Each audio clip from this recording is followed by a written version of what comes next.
சண்டேஸ்னாலே lazy டே தான் இல்லையா, எல்லோரும் மாதிரி தான் நாங்களும் வந்து லேட்டாக தான் எழுந்திருப்போம்.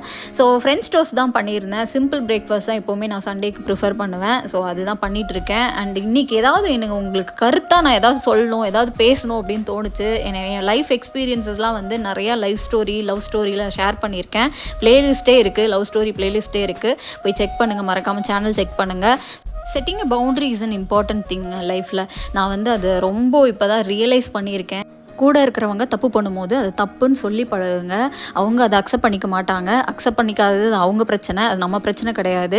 நம்ம போயிட்டு நம்ம அதை வந்து சரி பண்ணணும், அதை சால்வ் பண்ணணும் அப்படின்னு சொல்லிட்டு ட்ரை பண்ணாதீங்க.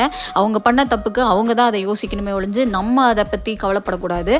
ஸோ அந்த மாதிரி தான் பவுண்ட்ரி செட் பண்ணணும் அப்படின்னு நான் சொல்கிறேன். நீ என்ன வேணால் நினச்சிட்டு போ, ஆனால் நீ பண்ணுறது தப்பு தான், அது எனக்கு செட் ஆகலை அப்படிங்கிறத நீங்கள் கைண்டாகவே சொல்லலாம். கைண்டாக சொல்கிறத அவங்க ஏற்றுக்கல அப்படிங்கும் போது அது நம்மளால் ஒன்றும் பண்ண முடியாது. அது அவங்க தான் யோசிக்கணும்.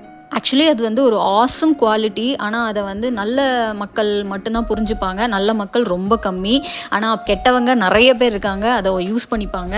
நோ சொல்கிறது ரொம்ப முக்கியங்க. பார்த்தீங்களா, நான் நோ சொல்லாதனால என்னோட ட்ரைபாடை திருடி வீடியோ பார்த்துட்டு இருக்கான் ஒருத்தன். வென் லைஃப் கிவ்ஸ் யூ டேஞ்சரின்ஸுங்கிற சீரீஸ் தான் நான் இப்போ பார்த்துட்ருக்கேன். ரொம்ப அழகான சீரீஸுங்க. 3 ஜென்ரேஷன் ஆஃப் லேடிஸோட லைஃப் ஸ்டைலு, அவங்களோட கஷ்டங்கள்லாம் காமிப்பாங்க. லவ்வும் இருக்குது அதில், மறக்காமல் பாருங்கள்.